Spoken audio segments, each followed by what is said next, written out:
It's August and many people are on vacation while others are working. I am one of the latter because no one beats me at being a loser.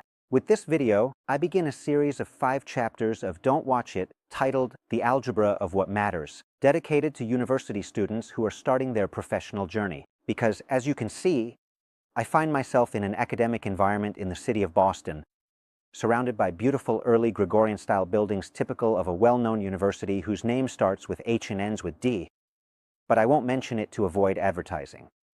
Dear college student, September is just around the corner. I want to share an idea that I would have loved to receive when I graduated and was looking for a job years ago.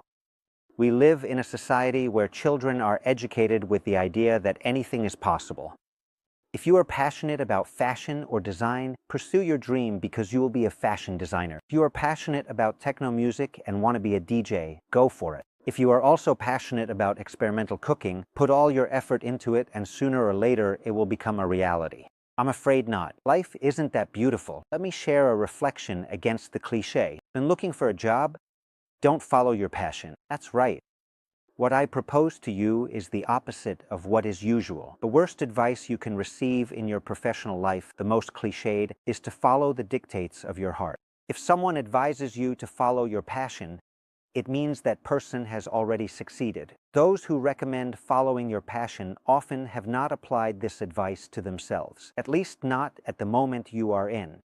Upon finishing their university studies, they may have had great success in the cement industry or in waste management. Yet, who feels passionate about these activities in their early 20s? If you have ever asked a 10-year-old girl what she wants to be when she grows up, what did she respond?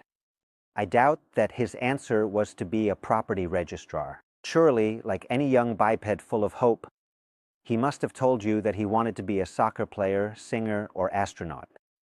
Thinking that we can dedicate ourselves to anything we are passionate about at 15, 17, or 18 years old is, most of the time, a utopia as well as a mistake. When I was little, I liked basketball. I dreamed of being a tall player. 40 years later, I still dream because I am too short to play basketball. So when in a job interview, they ask us where we see ourselves in the next 5 years. I think the idea behind this question is simply terrifying because it seems that we can shape ourselves at will like a clay vessel and program our future as if we were robots. But life is not like this. Many times it consists of watching things come and accepting what we have. Dear person starting one of your first jobs, forget about the constant pressure in society to dedicate ourselves to what we truly love.